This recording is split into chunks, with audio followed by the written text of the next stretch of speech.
Good morning. You're looking at a live view of Starship as we await its fourth flight test from Starbase, Texas, also known as the Gateway to Mars. Thanks for tuning in. We're excited to be joining you once again from SpaceX headquarters in Hawthorne, California. As you can tell, the crowd is getting excited behind us. We're here in front of Mission Control Center. Now, we are targeting liftoff at 7:50 a.m. Central Time in just over 30 minutes from now. It's been roughly 2.5 months since our last Starship flight test, and the turnaround time between these tests just keeps getting shorter and shorter.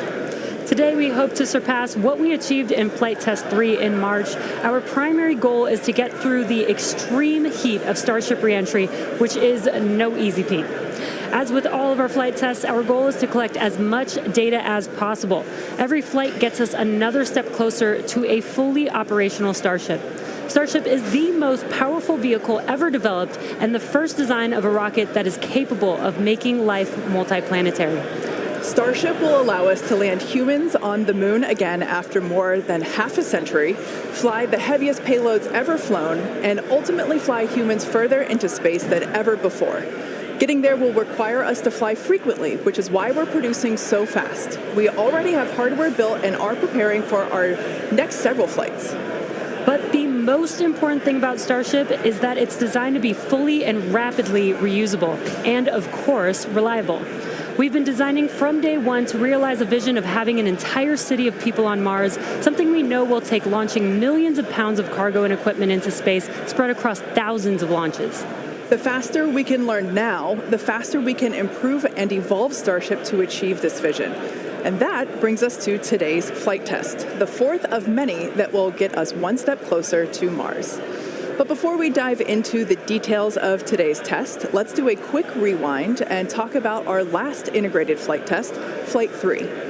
On March 14th, Starship successfully lifted off at 8:25 a.m. Central Time from Starbase, Texas. It cleared the launch tower and went on to accomplish several major milestones and firsts. All 33 Raptor engines on the Super Heavy booster started up successfully and completed a full duration 2-minute and 41-second ascent burn. Then we saw our second ever hot stage separation, powering down all but 3 of Super Heavy's Raptor engines and then igniting the ship's 6 Raptors to create separation. Next, Super Heavy completed its flip maneuver and ignited the 13 center engines for the boost back burn to send it towards its splashdown point in the Gulf of Mexico. All 13 engines ran successfully until 6 engines began shutting down, triggering an early end to the boost back. After descent, we attempted the first ever Super Heavy landing burn, which uses the same 13 center engines that we used on boost back. Since 6 of those experienced the early shutdown in the boost back burn, we attempted the landing burn with the remaining 7 Raptors, and 2 of those 7 reached main stage ignition. In the end, contact was lost with the booster at approximately 462 meters in altitude over the Gulf of Mexico, just under 7 minutes into the mission. Post-flight data reviews showed that the early boost back burn shutoff was most likely caused by filter blockage where oxygen is supplied to the engines. We saw a similar issue on Flight 2 and had added hardware to mitigate it, which worked to get us to our first ever landing burn attempt. Now, for today's flight, we upgraded those filters further and made some additional hardware and software changes to increase our chances of igniting all 13 engines for the landing burn. Now, turning back to the Flight 3 ship, we saw all 6 Raptor engines start successfully and powered the vehicle to space, marking the first time we completed its full ascent burn. While coasting, we completed some additional objectives, including the opening and closing of the payload door. We also transferred propellant between tanks inside the ship, which is a key test as we prepare for full ship-to-ship prop transfers in the future. Once we were into our coast, though, the ship gradually lost the ability to control its attitude or orientation, which is done with smaller thrusters around the spacecraft. As a result, the vehicle experienced some unplanned rolling. It still flew on the planned trajectory, but losing attitude control triggered the flight computer to skip a planned relight of a single Raptor engine while on orbit. And then the moment that we all had been looking forward to for so long, as you can see here, the ship's re-entry from space. This was the first time that we were able to get real live flight data on things like heating and vehicle control during hypersonic re-entry, of which we will talk more about later. Not having attitude control meant both protected and unprotected areas saw heating much higher than anticipated. But we were able to get live, high-definition views and real-time data during entry thanks to Starlink terminals on the ship, which itself was a widely successful test. This gave us confidence that we'll continue to get unparalleled insight into the ship's re-entry in order to rapidly improve. And as they say, all good things must come to an end. And for Flight 3, this occurred when contact with the ship was lost at approximately 65 kilometers in altitude, roughly 50 minutes into the mission. After reviewing data from the flight, we found the most likely cause of the unplanned rolling seen during the ship coast phase and re-entry phase was blockage of valves that help control the smaller attitude control thrusters. We upgraded these to make them more resilient and added some additional thrusters for redundancy. Overall, we learned a tremendous amount from that last flight, and capping it off with those re-entry views was truly an exciting end to the mission. Incredible. So back to today's test. Today's mission profile is similar to Flight 3, but we have new test objectives, the first of which is getting through the extreme heat of re-entry. About 27 minutes from now, Super Heavy will ignite its 33 Raptor engines and lift off from Starbase. A little more than 2.5 minutes into flight, the Super Heavy booster will separate from the ship in a hot stage separation, meaning that it'll light its engines while still attached to a partially lit booster. The booster will perform a flip maneuver, followed by a boost back burn. About 2 seconds after that burn ends, we'll jettison the booster's hot stage. As it heads back to Earth, the booster will attempt a landing burn before splashing down into the Gulf. Meanwhile, the ship's engines will remain lit for just under 6 minutes during its ascent before shutting down for the coast phase. The ship will coast for about 40 minutes or so, reaching a peak altitude of 214 kilometers. And after its coast phase, the ship will attempt a controlled re-entry, including a flip maneuver and a landing burn, before splashing down in the Indian Ocean. Now, we say attempting because, again, this is a test and nothing is guaranteed. As we mentioned earlier, the booster and the ship have to contend with some extreme conditions on re-entry. For this flight test, we do not plan to recover any hardware from the booster or the ship. With the exception of Falcon, this is no different than what happens to most rockets flying today that are expended or fall into the ocean after completing their mission. Eventually, we will land and recover Starship boosters and ships, as we do today with Falcon 9 and Falcon Heavy boosters. And in fact, we've landed 316 Falcon boosters to date. Even though recovery is not planned, the telemetry and data we receive all the way to the end is what we're looking for, which will help us continue to build a rapidly reusable Starship for the future. In other words, the payload for this mission is data. It's also worth mentioning that the hot stage jettison is an off-nominal procedure that we're using as a temporary way to reduce the weight of the vehicle for its water landing today. Yeah, exactly. Future designs give Super Heavy boosters a lighter weight integrated hot stage intended for full reusability, which will mitigate the need to jettison the hot stage. Okay, so now that we have a handle on today's flight test, let's check in with Dan. Dan, how's it going? Hey, Jesse, and welcome everybody back to Starbase for yet another Starship launch. I'm coming to you live from the Raptor's nest behind the Mega Bay. I'm here with our Pad Red team and some of our flight controllers this morning. Everything has been going really smooth. We did have the Red team going a little bit earlier to fix a ground side issue, but that was taken care of. That's why we slid a little bit later into our window. But as of right now, we are on track for liftoff at 7:50 a.m. Central Time. That's 12:50 UTC. As you can see, we are actively loading propellant onto Starship and Super Heavy. Those frost lines are ticking up as we load liquid methane, that's our fuel, liquid oxygen, that's our oxidizer, onto both vehicles. They're cryogenic, so they're subcooled to several hundred degrees below zero. Since Flight 3, we've made a few more upgrades, helping to bring Prop Farm 2.0 online. That's just going to help us to continue to shorten the amount of prop load time that we're going to need. We're also going to be using it for Launch Tower number 2, which is going to be coming to Starbase real soon.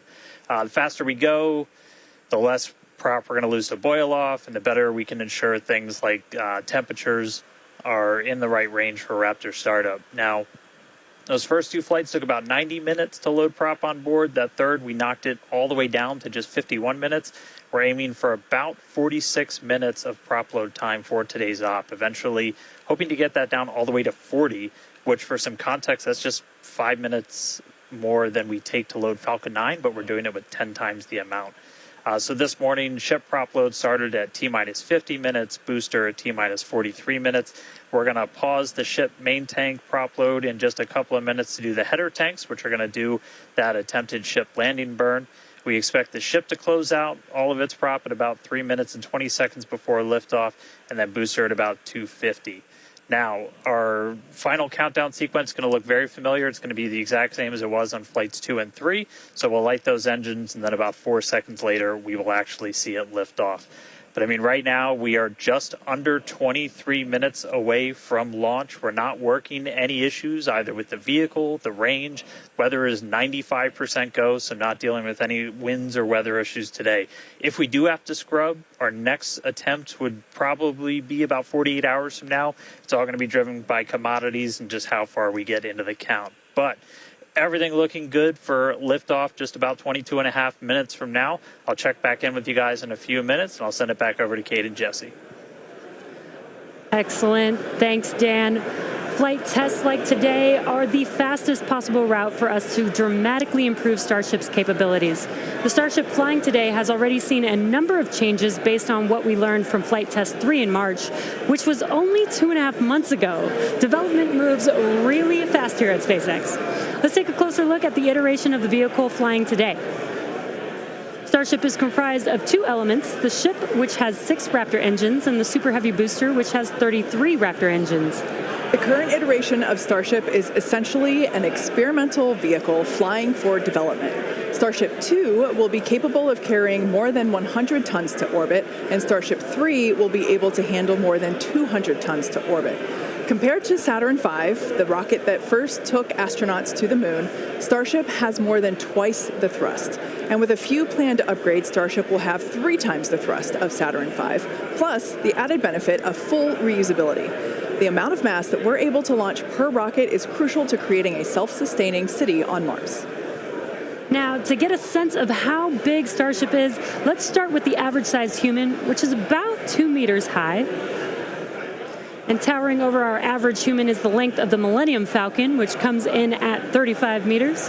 Our Falcon 9 rocket with the payload fairing attached is double the size of the Millennium Falcon at 70 meters, and nearly twice the size of that is the fully integrated Starship at 121 meters tall.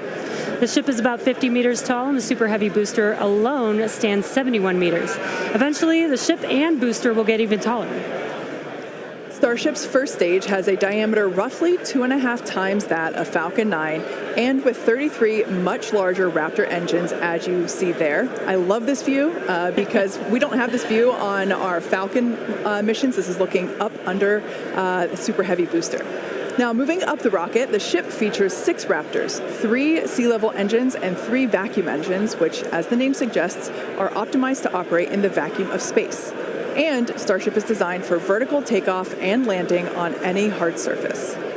The ship is also outfitted with 4 flaps to help aerodynamically control the vehicle's attitude during atmospheric flight and enable a precise landing. And in between the first and second stages is our hot stage, our newest separation technique, which we saw in action during flight tests 2 and 3. The body of Starship is wrapped in a heat shield made up of 18,000 hexagonal ceramic tiles designed to insulate the vehicle during atmospheric entry, where temperatures can be as high as 2,600 degrees Fahrenheit or over 1,400 degrees Celsius. Speaking of those heat shield tiles, re-entry was a pretty exciting first for our team, and Starlink allowed us to gather critical data about this stage of flight. Reusability significantly reduces the cost of space travel, and it's the key to making humans a multi-planet species. Starship is designed for rapid reusability, which means the booster and the ship need to re-enter Earth's atmosphere and land back precisely at the launch site. With each flight test, we gather more and more data to help hone Starship's re-entry capabilities. The more information we have from each flight, the quicker Starship development can proceed. One way to gather more information is to improve communication throughout the flight, including re-entry, where historically there has been a communications blackout. To do this, we equipped Starship with Starlink terminals to expand its communication capabilities. The Starlink terminals are those 4 black squares that you see there on top of the ship. Starlink is the world's largest constellation of highly advanced satellites operating in a low orbit around the Earth, providing high-speed internet on Earth and now in space.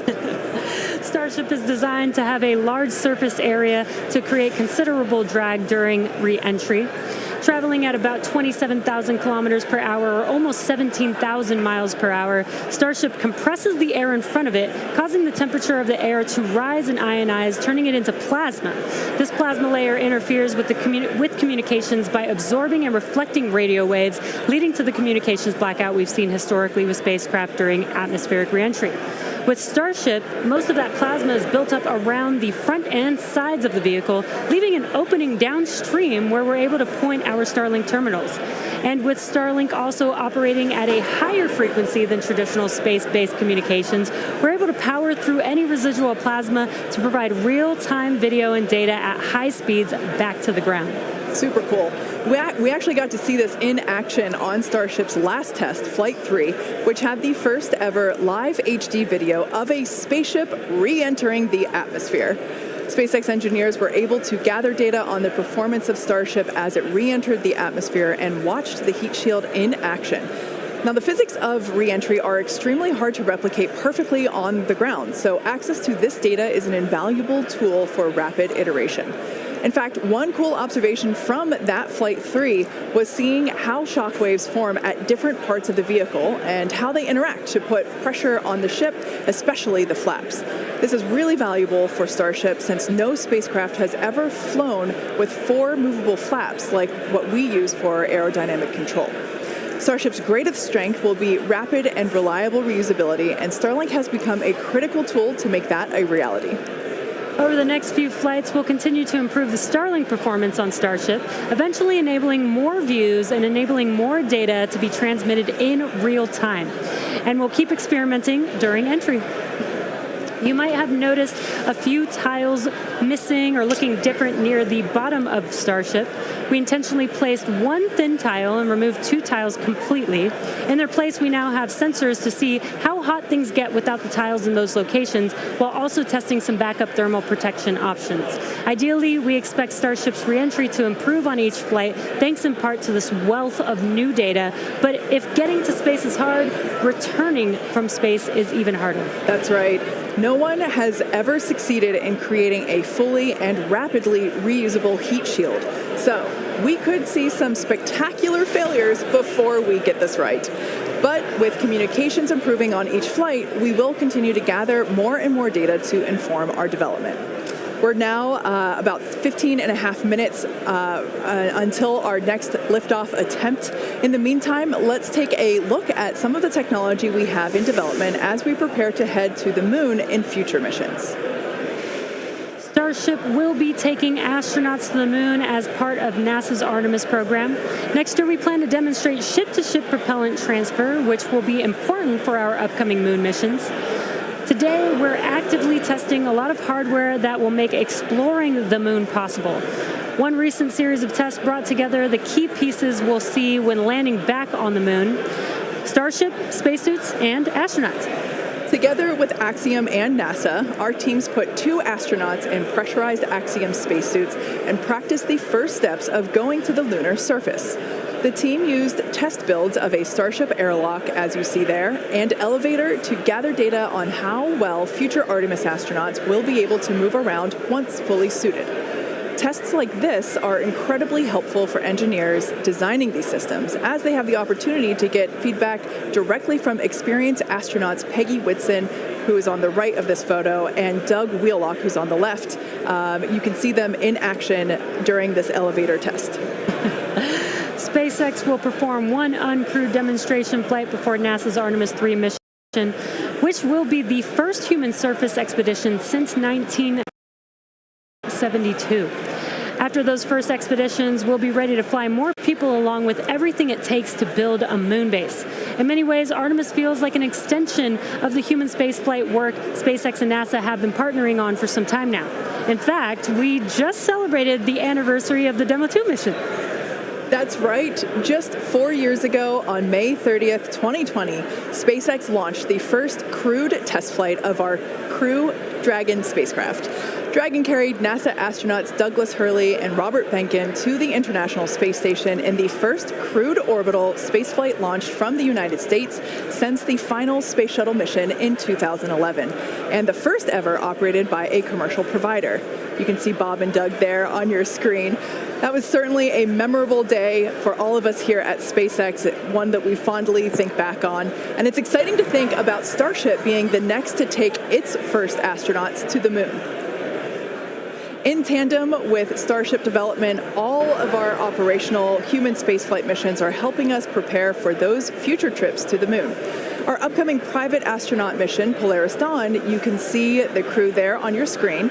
They will play a big role in testing procedures that will be relevant to our moon and eventually Mars missions. We're looking forward to the third Polaris Dawn mission, which will be the first crewed Starship flight.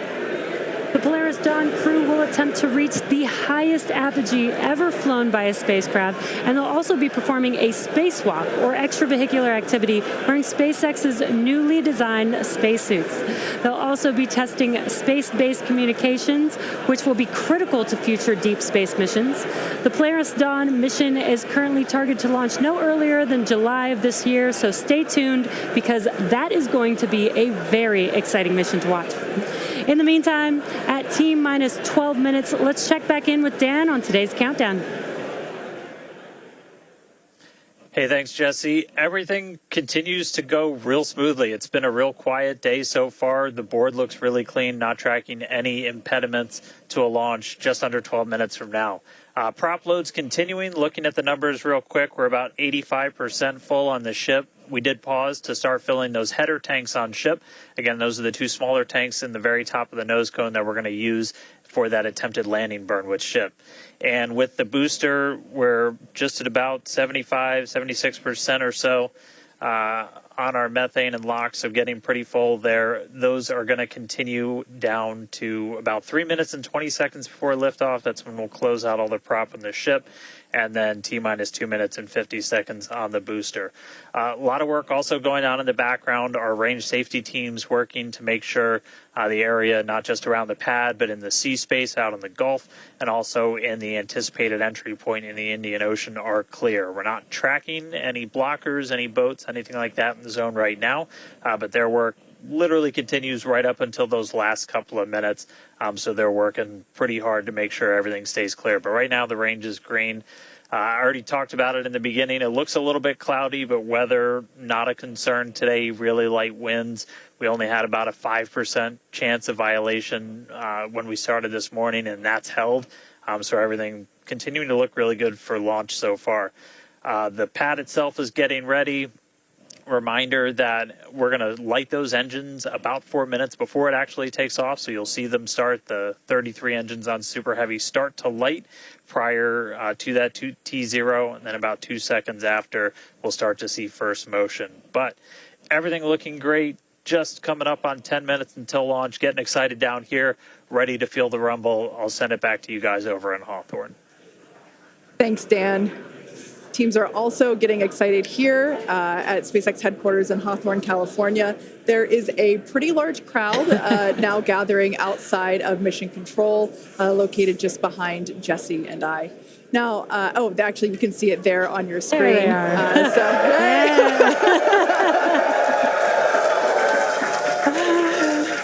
Everyone getting super pumped for our fourth flight test. Now, as a reminder on that note, today is just a test, the fourth of many future flight tests of Starship before it becomes fully operational. So whatever the outcome and however far we get, we can promise excitement. This rapid iterative development approach has been the basis for all of SpaceX's major innovative advancements, including Falcon, Dragon, and Starlink. Today, we've successfully landed Falcon 9 boosters 316 times, changing humanity's understanding of what's possible when it comes to rocket reusability. And even though we are not recovering the booster or ship today, test flights like these provide critical data through every phase of flight, which will get us closer and closer to full reusability, and we have a lot more tests planned for this year.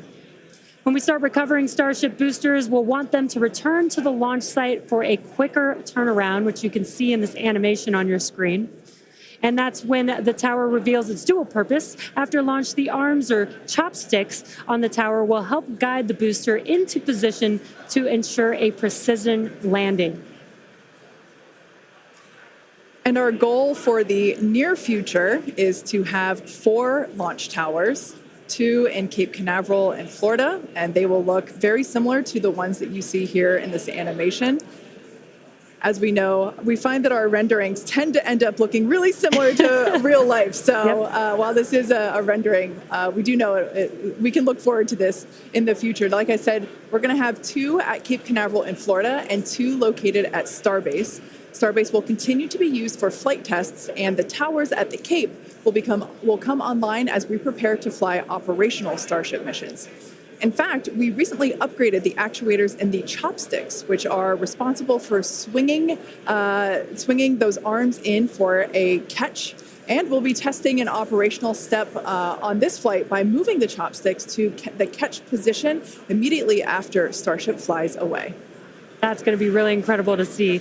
As we mentioned, we have a lot more tests planned for this year, so we need a lot more hardware. Today we have ships and super heavy boosters built and either ready to launch or in testing for the next several flights, with more coming off of the production line as SpaceX's Star Factory continues to grow. The latest phase of the factory currently under construction will come online this summer, giving us several 100,000 more square feet of space. Yeah, when you step into this factory, it is truly inspirational. My heart jumps out of my chest every time I'm there. Now, this will enable us to increase our production rate significantly as we build toward our long-term goal of producing 1 ship per day. And coming off the production line soon, Starship version 2. Now, with all that being said, let's check back in with Dan for the latest as we head into the terminal count. Hey, thanks, Kate. Everything still looks great. We're getting ready to launch. We are just under 6.5 minutes away. You can see when we throw up the graphics for prop load that we're almost closed out. Ship more than 90% full. Those header tanks are done. And then the boosters right coming up on 90% real soon. So we're going to see those close out in the next couple of minutes. Ship's going to end at about 3 minutes and 20 seconds. It'll be fully loaded. And then booster at about 2 minutes and 50 seconds. After all the props loaded on, we go through a lot of steps to safe ground systems. You're doing things called pushbacks, where you're just clearing all of those lines on the ground of propellant before we lift off. But once we're done, we're going to have 10 million pounds of liquid propellant on board Starship to help power the most powerful vehicle ever designed. If we do hold, we have a built-in hold gate at T-minus 40 seconds. We can hold there for about 30 minutes or so today if we need to wait for final pressure checks or for if we have anything on the range, anything like that. Did just get that the range is green, so we are coming up 5 minutes and 20 seconds away. We are not planning to hold at T-minus 40 unless we trip some kind of hold alarm, something like that. So we could blow right through that gate and go right to launch. Don't be shocked if we hold at T40, though. And if we do, we can hold for a couple of minutes and then keep going. Our window is open all the way until 9 a.m. today. Now, once we pass through T-minus 40 seconds, a number of events will occur in rapid succession. The ground spin and ignition systems will come up to flight pressure, and the ship will go to internal power. Now, after that, the quick disconnect arm lockout is removed in preparation for retraction shortly after T0. Gas lines connected to the booster and ship are vented down, and once we pass T-minus 40 seconds, we still have the ability to recycle the count under certain conditions back to T-minus 40 seconds and hold there to assess what happened and if we can proceed again to T0.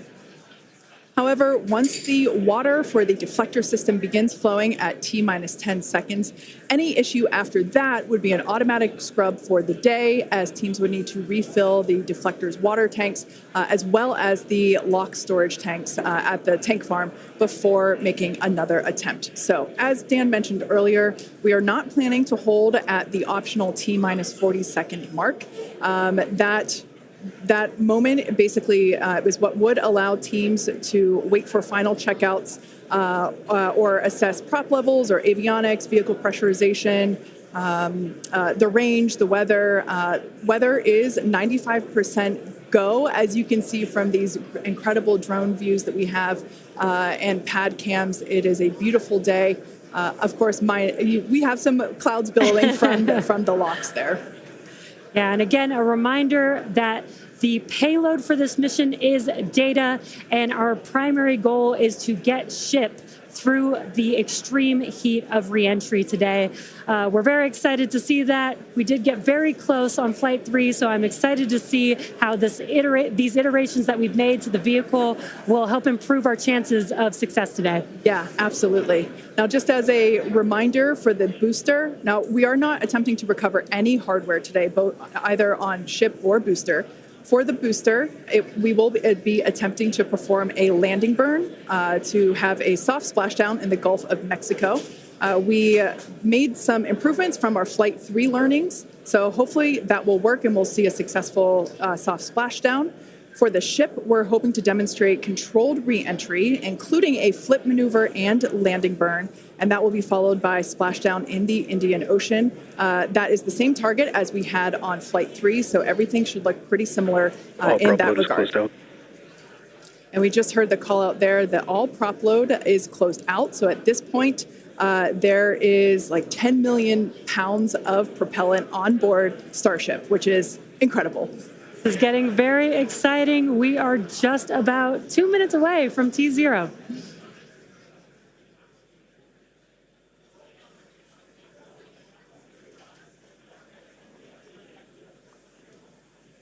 And as Jesse just said, we are under 2 minutes away. So prop load is complete. All the fill drain lines into ship and booster have closed.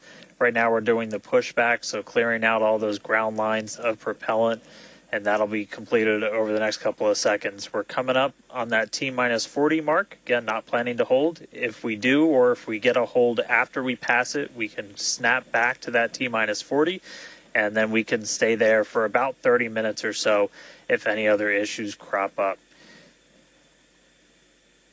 Once we pass T-minus 40, a lot of things happen, both on the vehicle and the ground. It's running a lot of its own self-checkouts, venting different tanks and pressure lines throughout the vehicle.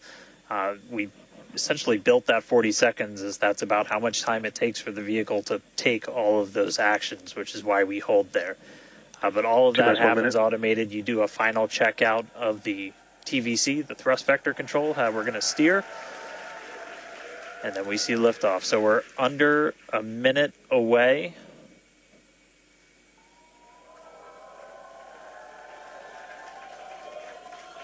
"45 seconds and counting. Good event, game at. All right, now as we close in, we are past the 40-second mark. So let's listen in. Flight Director Ty Huntington's going to take us through one more time for a Starship liftoff.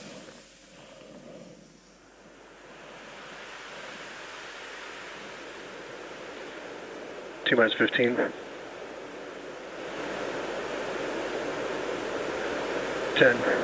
9, 8, 7, 6, 5, 4, 3, 2.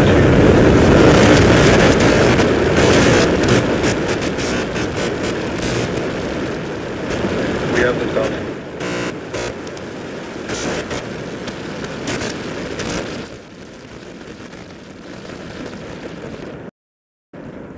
Vehicle is pitching downrange.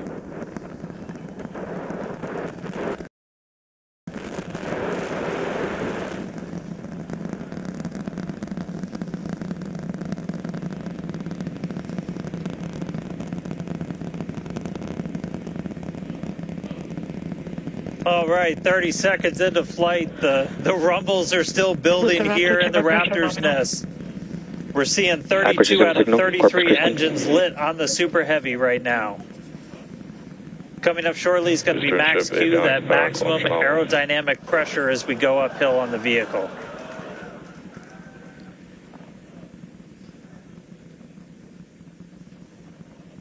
Max Q.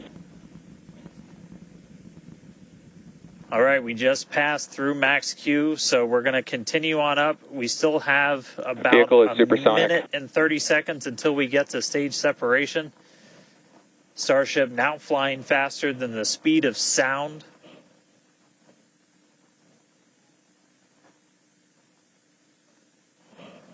All right, so you got a couple of views. You got some ground trackers in your top camera there. You're looking down from the top of the booster in the bottom left, and then a camera in the top flap of the ship looking back in the bottom right, so getting a couple of different looks as Starship heads uphill.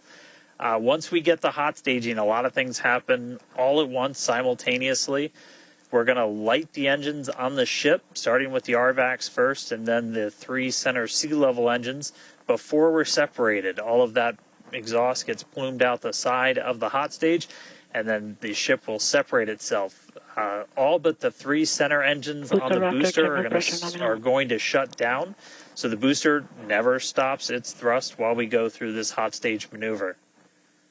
After that, the booster is going to do its flip, start heading back, and then the ship will be on its own power on its way to space. So that should be coming up in just about 30 seconds from now. As of right now, still looking in like 32 out of 33 Raptors lit on the booster. And we'll start to see those stagger down. They're going to turn off in banks, so you'll see the lights on the bottom left screen of the engines that are active start to turn off in different groups, and you'll see those 3 center ones lit. Booster engine cut off. Ship ignition. Stage separation confirmed. Boost back burn start up. Acquisition signal. Houston.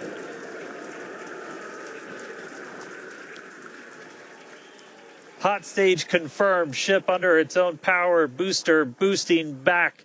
Looks like all 13 are lit. Kate, we got a booster on the way back to the Gulf and a ship on the way to space. Acquisition signal. Stennis. Ship chamber pressures are nominal. Ship power and telemetry nominal. All right, the first stage currently performing the boost back burn. This is expected to last a little over 1 minute. This propels the booster back toward the coast, taking it to a landing in the waters of the Gulf of Mexico. As you can see on your screen in the bottom left-hand corner, we were only using the 13 center engines from here on. Boost back burn shut down. Heard confirmation there of good boost back burn shutdown. H2 tank pressures are nominal.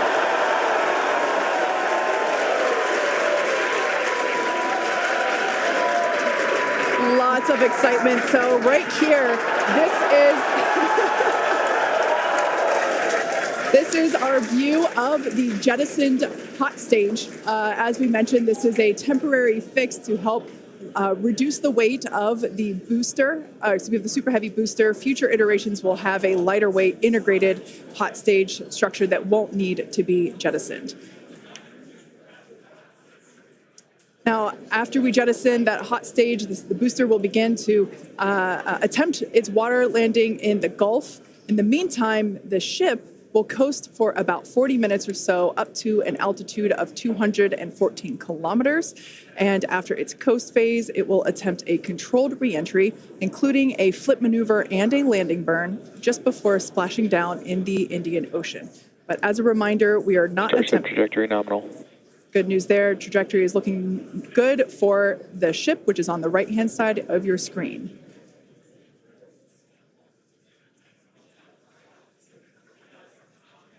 At this point in time, as you can see, we have no engines lit on the booster. It is coasting back toward the Gulf of Mexico for a water landing and ship under power of all 6 Raptor engines. There's 3 sea level, and 3 vacuum Raptor engines that are lit, as we can see on your screen.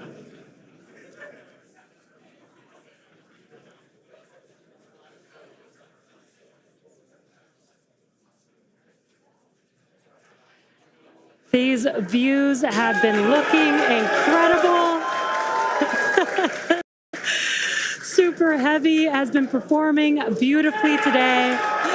And you can hear the crowd is very excited about it.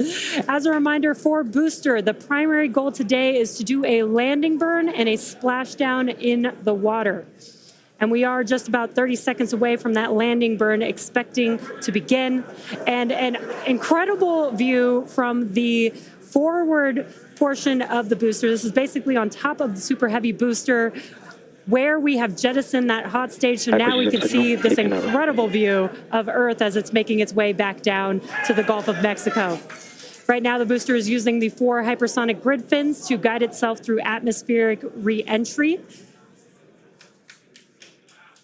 And we are expecting that landing burn here.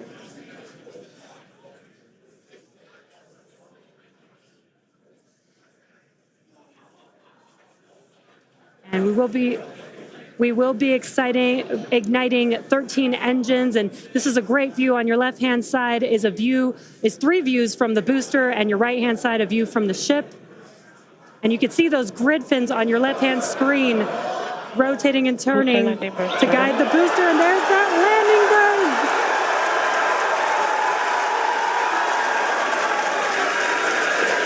That landing burn just begun, and you can see the water below.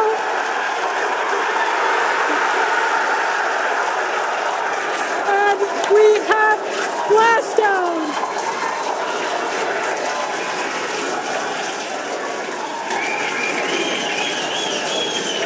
What an incredible sight!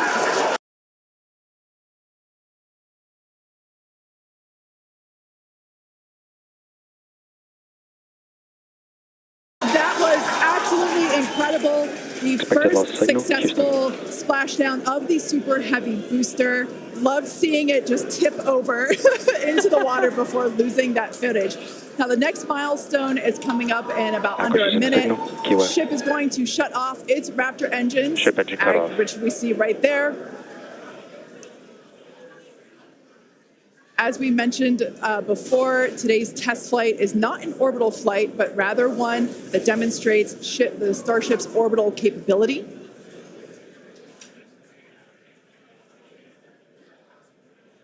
So right now, we are under power with just the 3 center Raptor engines.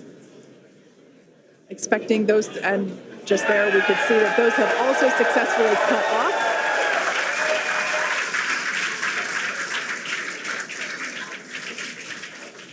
Ship FDS is saved. What an incredible Nominal orbit insertion. Oh, there's great news there. The call out we were hoping to hear. Amazing views once again from Starship. We have our second Starship in space. These live views being brought to us by Starlink, which is on board the ship. Dan, what an incredible view we have once again. So exciting. We got another ship in space.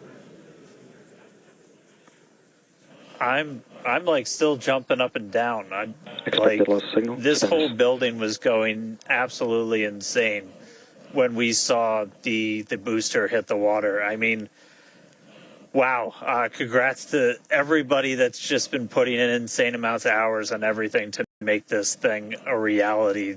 And I feel like every single time we do one of these, we're seeing something wildly new. We got to see the hot stage jettison and the booster in the water. But just to recap real quick over everything that's happened. So we lifted off at 7:50 a.m. only 9 minutes ago. How has it only been 9 minutes? 7:50 a.m. Central at 12:50 UTC.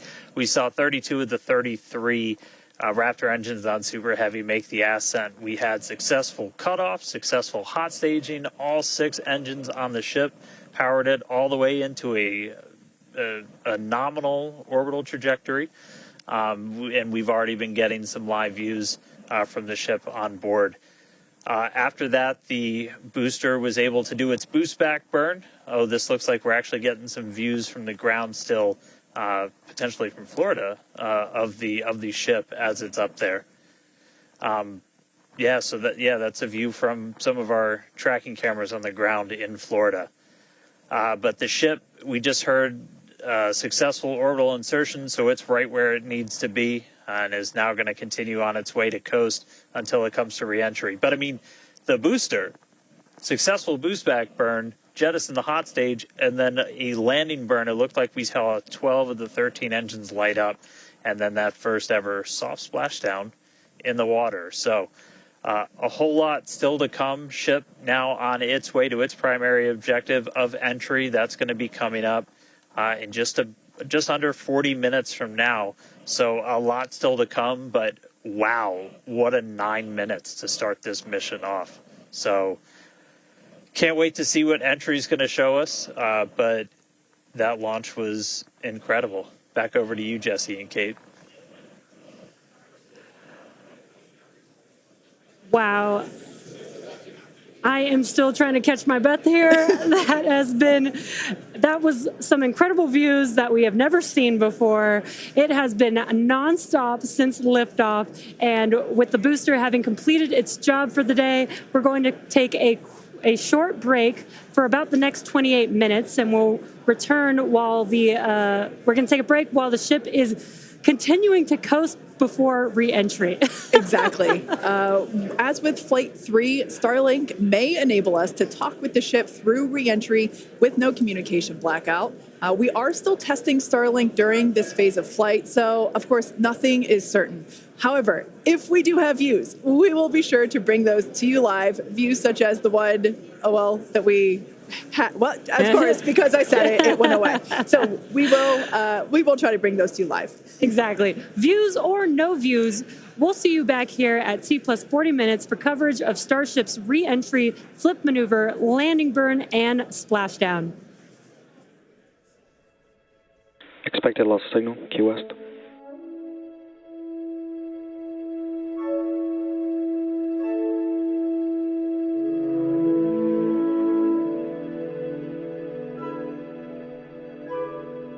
Expected loss signal, Cape Canaveral.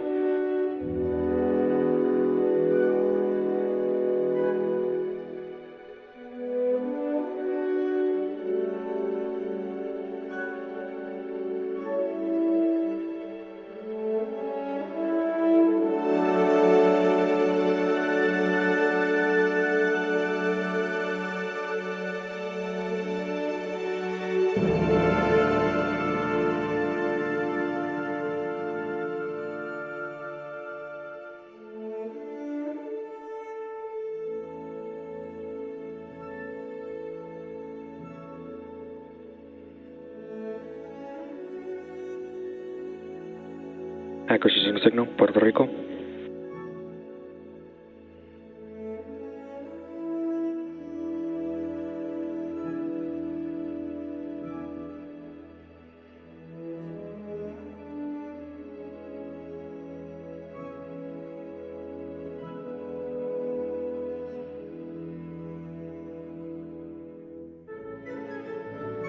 RBAC pre-valves are open.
Expect a lost signal, Puerto Rico.